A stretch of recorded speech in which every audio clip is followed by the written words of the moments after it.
सारा आकाश अध्याय 10।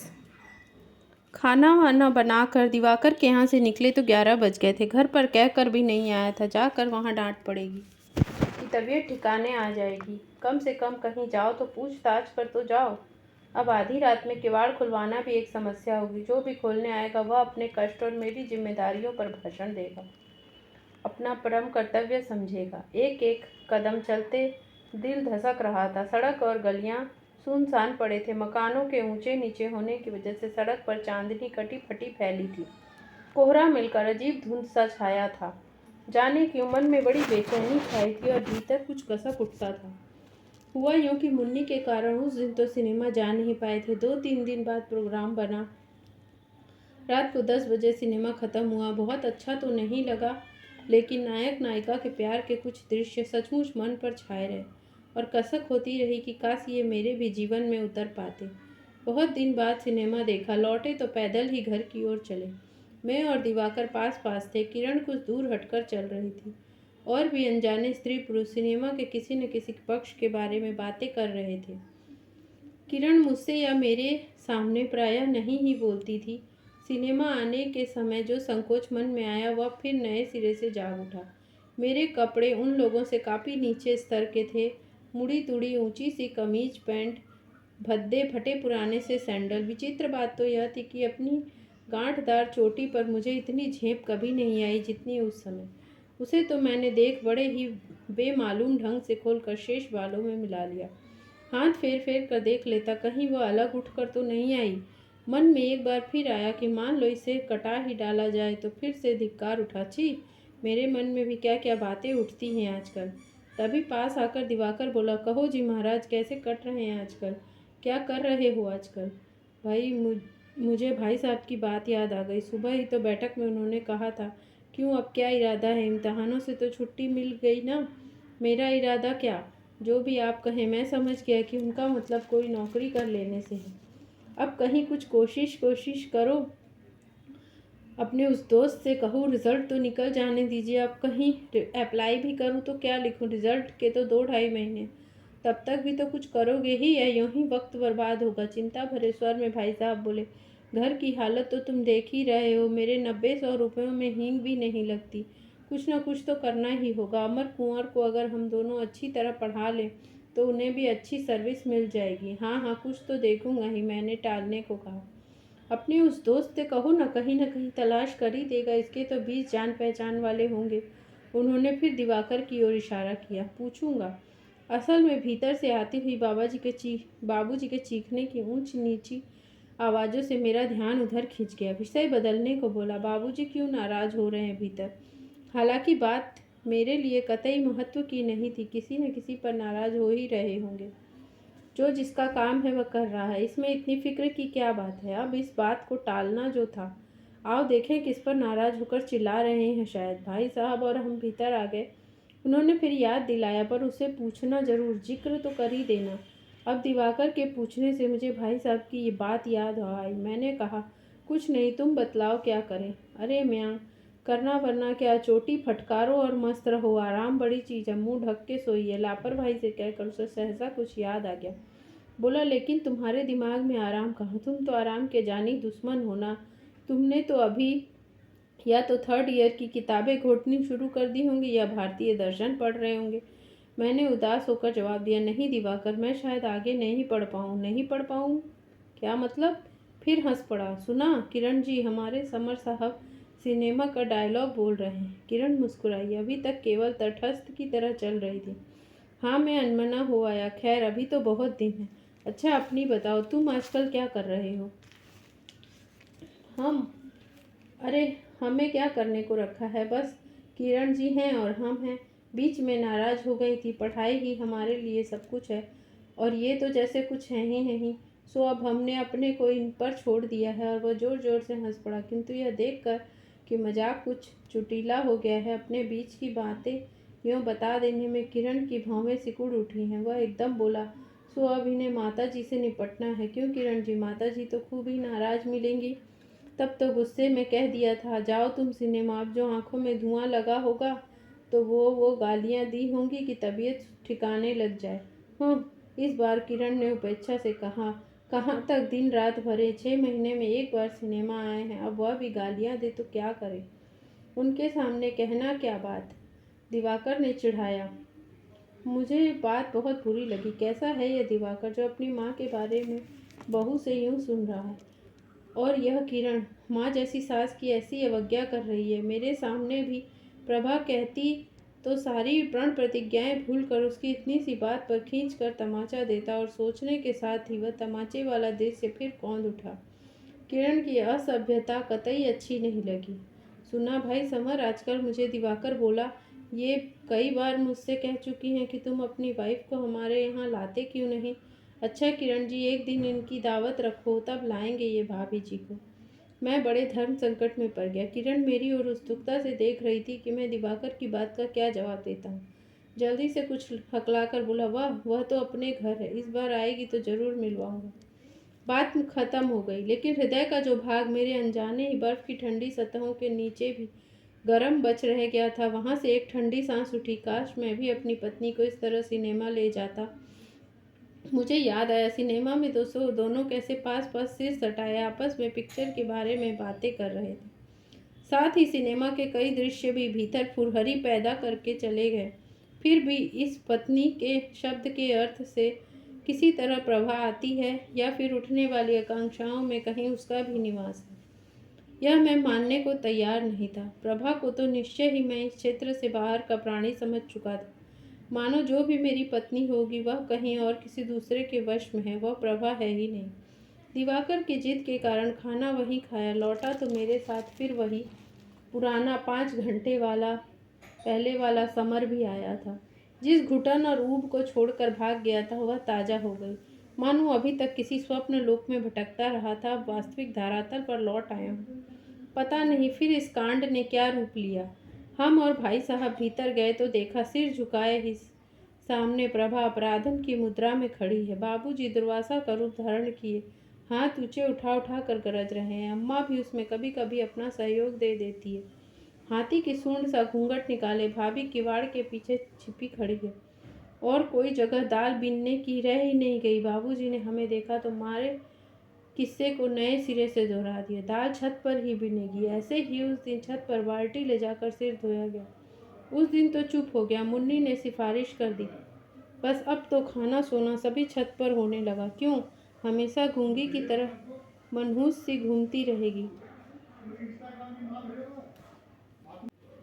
आंखें चुराती रहेगी। कुछ दिमाग ही समझ में नहीं आते साहबजादी के। वहाँ छत पर तेरा क्या रखा है, हमें भी तो बता। मैं आज साफ साफ कह देता हूँ, मुझे ये बातें जरा भी पसंद नहीं। कान खोलकर सुन लो, जाड़े के दिन हैं, 20 आदमी छत पर धूप खाने का बहाना करके ताक झाक करते हैं। बहू के कायदे से रहो, सबसे बचकर अकेली छत पर नहीं बैठी रहे तो पड़ोसियों से नैना कैसे लड़े। अम्मा जी ने हमें देखकर और भी जोश में कांटा मारा और भाग भाग कर छत पर जाती क्यों है। प्रभा जब से सिर झुकाए बिना कुछ बोले सुन रही थी। इस बात से एकदम उसका सिर उठ गया।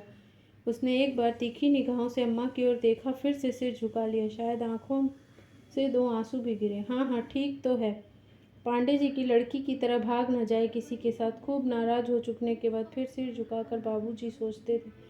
बैठक में जाते जाते बोली, कौन पांडे जी? अम्मा ने चौंक कर पूछा। यहीं अपने मोहल्ले के। कौन सी लड़की भाग गई? बड़ी वाली।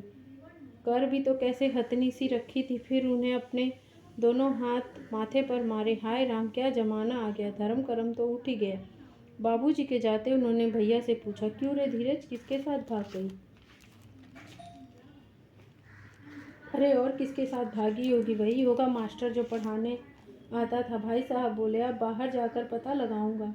हाय कैसा पाप आ गया, देखते देखते सब कर लेवे हैं, किसी को कानो कान पता नहीं चलने दे।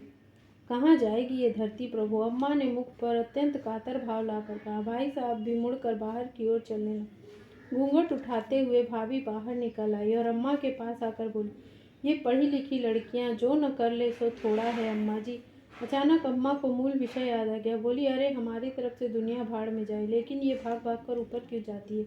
इसका वहाँ कौन बैठा है? फिर मेरी ओर देखा। खबरदार जो आज से उधर पैर रखा, मुझसे बुरा कोई ना होगा। भाभी ने अपनी बच्चा अम्मा की गोद में प्यार से देते हुए कहा, लो अम्मा जी, तुम अपना क्यों खून जलाऊं? मैं भी मुड़कर चल दिया पीछे से अम्मा की वाणी से, खून नहीं जलाऊं तो क्या करूं? इन लखनों के मारे खसम देखता तक नहीं, और बहू रानी को चढ़ी है जवानी। लड़का बेचारा सूख सूख कर लकड़ी हुए जा रहा, कुछ उसका रोग ही समझ नहीं आता। अच्छी आफत गले पड़ी है, मरती भी तो नहीं कि पाप कटे।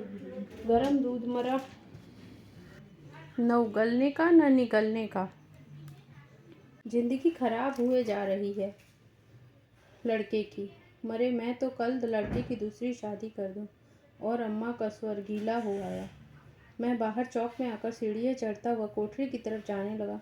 यहाँ तो एक न एक झगड़े रोज लगे ही रहते हैं, कहाँ कहाँ तक ध्यान दिया जाए। लेकिन तब भी चलते चलते जो कुछ मुन्नी ने कहा वह अब भी गूंजे जा रहा था। शब्दों का अर्थ समझ में नहीं आता था, लेकिन बेचैनी भीतर महसूस होती थी। और फिर मैं सिनेमा चला गया। डरते डरते से एक बार किवाड़ खटकने की आवाज़ के बाद भी वह बेचैनी भीतर से उमड़ने लगी। इसी से छूटने के लिए तो मैं निकल कर दिवाकर के यहाँ चला गया। अब तक भूले रहा, अब सारा दृश्य आंखों के सामने साकार हो गया। खैरियत यही हुई कि किवाड़ खोलने वाला अमर था, वरना मैं तो हर डांट के लिए तैयार था। उसने कहा, भैया तुम कहाँ चले गए थे? सारे घर वाले नाराज थे, सभी को फिक्र हो गई थी, जाने कहाँ चले गए। मैंने धीरे से पूछा, अब तो सब सो गए? उसने हाँ कहा और मैं चुपचाप सीढ़ियाँ चढ़कर अपनी कोठरी में जा पहुँचा। डर था कि मेरा खाना ढका होगा, देखा खाना नहीं था। संतोष की सांस ली, कपड़े उतारने लगा। मार्च का महीना समाप्ति पर था और ठंड बहुत कम हो गई थी। हम लोग किवाड़ खोलकर भीतर ही सोया करते थे। समय 11:30 बजे या 11:45 का रहा होगा। बाहर एकादशी की चांदनी भरपूर खिली थी। कोहरे के मैल से धुंधली और अधिक गाढ़ी हो गई लगती थी। मुझे प्यास लगी थी, चारों तरफ देखा, पानी कहीं भी नहीं था। आज यह बात क्या है, न खाना न पानी। प्रभा तो अपना काम कभी भूलती नहीं, हो सकता है याद न रहा हो। एक बार इच्छा हुई टालो, लेकिन फिर आवश्यकता ने मांग की। ऊपर पानी छत के दूसरे सिरे पर दीवार में निकले हुए पत्थर पर जरा सी आड़ में रखा रहता था, वहां तक जाने का आलस्य था। उठकर बाहर आया, ओस काफी पड़ रही थी। पानी की ओर जाते हुए अचानक मैं बुरी तरह चौंक गया। सामने दीवार से लगा कोई बैठा था, सफेद सफेद। दिल धक से रह गए। हे भगवान, कौन है ये? भूत प्रेत से लेकर चोर डाकुओं तक सबकी कल्पना दिमाग में घूम गई। हिम्मत बटोरकर जरा गौर से देखा, 2 कदम और आगे बढ़ा। प्रभा थी। जहाँ उसे पहचान लेने का संतोष हुआ, वहीं अगाध आश्चर्य हुआ। यहाँ रात के 12 बजे इस भयंकर और ओस में अकेली बैठी यह क्या कर रही? जब यह विश्वास हो गया कि प्रभा ही है, तो मैं स्थिर पगों से बढ़ता हुआ पानी की ओर चला गया। रास्ते भर यह सवाल दिमाग में टकराता, आखिर यहाँ इस समय क्यों बैठी है? क्षण भर को सोचा, शायद वहाँ बैठी बैठी सो तो नहीं गई, लेकिन जब पास से गुजरते हुए लौटा तो सिसकियों से लगा रो रही है। पानी पीकर उसे ध्यान से देखता हुआ चुपचाप लौट तो आया, लेकिन बिस्तर पर लेटे लेटे करवटें बदलता रह रहकर कोई पूछता, आखिर रात के 12 बजे यूँ अकेले में बैठे रो क्यों रही है? रोने की वजह और जगह नहीं मिली। अरे लेटे लेटे ही रो लेती बाहर, और वो भी आधी रात में। मगर आश्चर्य है कि बड़ी बड़ी बातें हुई हैं। न तो किसी ने बताया कि वह रोई थी, न मैंने ही रोते देखा। हमेशा चुप और मनहूस उसे जरूर पाया है, मगर आज क्या हो गया? लेकिन मुझे इनसे सब में सिर खपाने की क्या ज़रूरत? जैसे ही विचार दिमाग में आया कि भीतर की गहराई से कोई धिक्कार उठा, छी, नीचता की भी कोई सीमा होती है। और फिर न जाने क्या उल्टी सीधी बातें दिमाग में आती रही। सिनेमा में बारूद से पहाड़ उड़ाने का दृश्य देखा, वह मन में जब अनजाने ही एकदम साफ होकर उभर आया। ऐसे लगा जैसे भीतर कहीं बम गिर गया। आसपास के सारे मकान ढह गए हैं। घायल, भीत, घबराए स्त्री पुरुष चीख चीख कर भाषण कोलाहल मचाते इधर उधर भागे क्यों चले जा रहे हैं। और यह शोर इतना घना और ऊंचा था, किसी की एक न सुनाई देती थी। सुनाई दे रहा था तो केवल एक कोलाहल, एक संवेद कोलाहल, एक अंधे कोलाहल जो फटने वाले बम की तरह दिमाग में चक्कर खाए चला जा रहा था। बड़ी देर से इस कोलाहल में 2-1 आवाज़ें, मुझे लगा मैं साफ सुन रहा हूँ, जैसे किसी सहतीर के नीचे दबी मुन्नी चिल्ला चिल्ला कर कह रही, भैया भाभी से बोलो। दूसरी आवाज़ अपनी थी, जो किसी घुटी जगह से आ रही थी। नहीं, अभी तो वह अपने घर है, जब आएगी तो जरूर मिलाऊंगा। और इस कोलाहल के पार कहीं ऊंचाई पर लटके भारी गुरु गंभीर घंटे की तरह यह आवाज़ मन में लगातार बिना रुके गूंज रही थी कि बाहर ओस में रात के 12 बजे एकांत में बैठा कोई रो रहा। हर बार लगता है जैसे आवाज़ बम फूटने पर धूल के फव्वारे की तरह उछलती, प्रश्नवाचक चिन्ह के रूप में बदल जाती है। लेकिन इस धमाके से सारे मस्तिष्क के ज्ञान तत्वों पर एक भारी धन सा पड़ता है और रग रग झन्ना उठती है। इन सबको भूल कर एक आध बार मैंने सो जाने का प्रयत्न भी किया, लेकिन जैसे लगा मेरी छाती पर कोई भारे मकड़ी की तरह अपने पंजे गड़ाए जमा बैठा है। जब तक मैं उसे हटाकर दूर नहीं फेंक दूँ सो नहीं सकता, हरगिज सो नहीं सकता। मैं न जाने कब इस द्वंद्व और उद्वेलन की तूफानी लहरों पर झूलता रहा, कभी तंद्रील अवस्था में, कभी खूब सचेत जागते हुए। जब नहीं रहा गया तो फिर धीरे से उठना। उठने के साथ ही मेरा आत्मसम्मान भूत की तरह मेरे सामने रास्ता रोक कर खड़ा हो गया। एक बार ठिठका, लेकिन मंत्रबद्ध की तरह मैंने अपने रास्ते से क्रूरतापूर्वक एक तरफ हटाया और बाहर निकला। बड़ी झिझक लगी थी, सीधे उसके पास जाने की हिम्मत नहीं पड़ी। फिर सीधा पानी की तरफ चला गया। चांदनी अभी वैसी ही चटकीली थी, ओस अब भी वैसे ही पड़ रही थी, प्रभा अभी भी वैसे ही बैठे बैठे रो रही। धड़कते हृदय को जैसे जोर से किसी ने भींच लिया। घंटा भर तो हो ही गया होगा, अब भी बैठी रो रही। बिना प्यास के थोड़ा पानी पिया, फिर धीरे लौटा। प्रभा के सामने आकर थोड़ी देर ठिठका। आशा कर ही रहा था कि वह चौंकेगी या मुझे देखकर संभलेगी, लेकिन जैसे कोई वहां खड़ा ही न। इस तरह बेखबर बनी यूं ही बैठी रही, चुपचाप रोती रही, न हिली न डोली। अब समझ में ही नहीं आ रहा था क्या करूं, खास कर अपने आने की सूचना दूं। और जब कुछ भी नहीं सूझा तो मैं धीरे धीरे लौट आया, लेकिन कदमों ने उठने से मानो इनकार कर दिया, मानो घुटनों घुटनों दलदल में पांव फंस गए हैं और बड़ी कठिनाई से एक एक पांव निकाल कर मैं चल रहा हूँ, या जैसे कोई पीछे खींचे ले जा रहा है। आखिर मैं मुड़ा, अब बिल्कुल उसके सामने आ खड़ा हुआ। वह यूं ही बैठी रही, मानो किसी ने पत्थर की बना दी है। थोड़ी देर यूं ही देखता रहा, फिर बड़ी मुश्किल से फंसे गले से फटती आवाज़ निकली, आधी रात को यहाँ बैठकर क्या कर रही हो? उसने सिर उठाकर ऊपर इस बार मेरी ओर देखा, मानो जिंदगी में मुझे पहली बार देखा। फिर एकदम धोती के आंचल में मुंह छिपा लिया। चांदनी में उसके आंखों में आंसू बिजली की तरह चमक कर छिप गए। रुलाई का वेग दुगना हो गया। मैं कुछ देर और खड़ा रहा। अब मुझे अपनी उपस्थिति वहां बिल्कुल व्यर्थ, अनावश्यक और अपमानजनक लगने लगी। फिर कड़वे मगर इस बार सधे स्वर में कहा, सुबह रो लीजिए ना, उसमें तबीयत खराब हो जाएगी। अब रात काफ़ी हो गई है। बात तो मैं किसी न किसी प्रकार कह गया, लेकिन उस क्षण मुझे कि सोचने और कहने में कितना अंतर है। इतनी सी बात कहने में न जाने मेरा गला भर रहा है, भीतर कुछ पिघलने लगा, छाती में गोला सा आकर अटक गया। मैंने घूंट भरा, आपको क्या है? आप जाकर सोइए ना। इस बार पल्ला हटाकर उसने सिर उठाया और जैसे तड़प कर कहा, 1 साल से कभी आपको चिंता हुई है मरती है या जीती है? ऐसी क्या खास ज़रूरत आ पड़ी है? अब आप सो जाइए। उसने सीधी मेरी आंखों में देखकर कहा। आंखों में आंसू खौल रहे थे, जैसे वह निगाह मेरे अणु अणु को बेचती चली जा रही थी। जैसी मेरी शक्ति के सागर को उस तीखी अगस्ती निगाह ने एक बारगी ही पी लिया। ऊपर से नीचे तक मेरे शरीर की शक्ति मानो किसी जोर के मंत्र से जोर से खींचकर बाहर निकाल ली। निशक्त और टूटा हुआ मैं वर्षों के बीमार की तरह धम से उसके सामने वहीं धरती पर बैठ गया। अपने और कांपते बेजान हाथों को निहायत डरते डरते उसके कंधे पर रखकर भर्राए और खंडित स्वर में कहा, प्रभा तुम मुझसे नाराज हो? साथ ही मुझे आश्चर्य हो रहा कि यह कौन मेरे भीतर से बोल रहा है। इससे पहले मैं आगे कुछ कहूँ, उसने एकदम दोनों हाथ बढ़ाकर मेरे कंधे पकड़ लिए और सारी ताकत से न जाने किस उन्मेष आवाज में उन्हें झंझोड़ती हुई बोली, मुझे बताओ, मैंने तुम्हारा क्या बिगाड़ा है? क्या कसूर किया है मैंने? मैं तुम्हारे लायक नहीं हूँ, मैं तुम्हें पसंद नहीं, तो अपने हाथों से मेरा गला घोट दो, मैं चू नहीं करूँगी। तुम शौक से दूसरी शादी कर लो, लेकिन मुझे बताओ तो सही।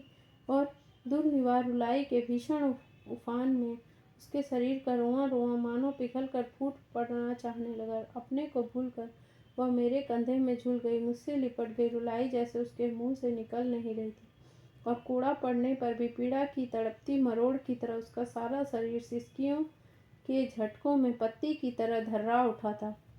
हिचकी उठती और वह ऊपर से नीचे तक ऐंठन से थरथरा जाती। मुझे खुद भी होश नहीं था, मैं कब उससे भी प्रबल वेग से रोने लगा। इतने दिनों का दबा लावा फटे ज्वालामुखी की तरह फूट फूट कर बाहर आ गया था। उससे निस्पंद और संवेदनहीन पत्थर के नीचे मानो कोई ग्लेशियर उछल पड़ा। बर्फ जैसे जमे पड़े हृदय की एक एक चट्टान गल गल कर आंसुओं के फव्वारे के रूप में निकल पड़ी थी। एक दूसरे से बुरी तरह लिपटे हम दोनों रो रहे थे, बेहोश बेसुध। जब भी इस बात का ध्यान आता कि एक निरी बेकसूर किसी की लाड़ प्यार से पाली गई इकलौती लड़की को मैंने लाकर क्या क्या अत्याचार नहीं किए, कौन कौन से कहर उस पर नहीं तोड़े, उसे कितनी कितनी यातनाएं नहीं दी, और उसका यहाँ था ही कौन जिससे अपना दुखड़ा रोती तो हजारों बर्छे एक साथ छाती में आ लगते। रुलाई दोगुनी चौगुनी होकर उमड़ने लगती। उस बेचारी के पास धीरे धीरे घुलने के सिवा चारा ही क्या था। उस क्षण तो ऐसा लगा जैसे आंसू सिसकी तड़प। किसी में भी ऐसी शक्ति नहीं है हृदय के इस पश्चाताप और मन की इस बेचैनी को, इस छटपटाहट और मर्मातक पीड़ा को बाहर निकाल कर ला सके। बस एक जोश उठा, खूब गला फाड़ फाड़ कर पागलों की तरह दोनों हाथ ऊपर उठाए सारे शहर की सड़कों पर भागता फिरूं, तब तक भागता फिरूं जब तक कि बेहोश होकर न गिर जाऊं। शायद तभी जो कुछ हल्का होगा। कभी एक पल को मैंने यह महसूस करने की कोशिश की, उसके भी जान है, इसे भी कोई चीज़ या दुख या सुख पहुंचाती है, इससे भी कुछ अभिलाषाएं और आकांक्षाएं।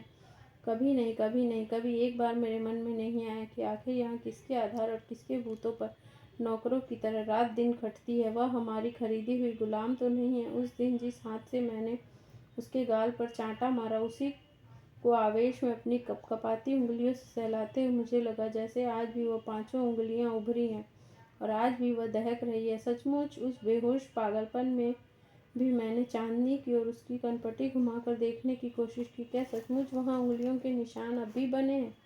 मन होता था अभी छज्जे से कूदकर आत्महत्या कर डालूं। अपने किए का प्रायश्चित क्या किसी रूप में नहीं हो सकता? ऐसा क्या कुछ भी नहीं है जो पिछले किए हुए को पोंछ दे? लेकिन अपनी दोनों बाहों से उसने मेरी गर्दन जकड़ रखी थी और मेरी दोनों भुजाएं उसे बांधे थी। न जाने कब तक हम दोनों इसी तरह रोते रहे। मुंह से बात निकलने की फुर्सत ही नहीं मिलती थी। जरा सी देर रुक जाते और फिर नए आवेश से रोने लगते। मुझे ऐसे लगा जैसे काफ़ी समय तक उसे अपना होश ही नहीं रहा। जब मैं उसके अचेत प्राय शरीर को अपनी बाहों में भरकर कोठरी में लाया तो ऐसा लगा मानो जलते मकान के बीच से कड़ियों और दीवारों के ढेर से निकाल कर उसे ला रहा हूँ। जगह जगह से मेरा शरीर झुलस गया है, कपड़े जल गए हैं, चांदनी छिप गई थी, आसमान सांवला हो गया था। सारी रात हम एक पल को नहीं सो सके, एक शब्द भी आपस में नहीं बोल पाए, एक क्षण भी एक दूसरे को नहीं देख पाए, मानो पूरे साल का गुब्बारा आज ही निकल जाना था। जरा सा अलग होकर देखते और दुगने वेग से चिपक जाते। काँव काँव कहीं कौवा बोलने लगा। सुबह किसी के जागने से पहले ही वह उठकर बाहर चली गई। जाते हुए दूसरी ओर मुँह करके सिर्फ इतना कहा, हमें एक पोस्ट कार्ड दे दीजिए, मैं बहुत दिन से माँ को लिखना चाह रही थी, पैसे नहीं हैं। धोती के पल्ले से आँख पोंछती वह चली गई। उस समय मेरी इच्छा हुई कि दीवार से अपना सिर दे मारूं। हाय, रोशनी में हम एक दूसरे का मुंह कैसे देखेंगे? बाहर किरणों की धारियां आड़ी तिरछी बुनाई की तरह छा गई थीं।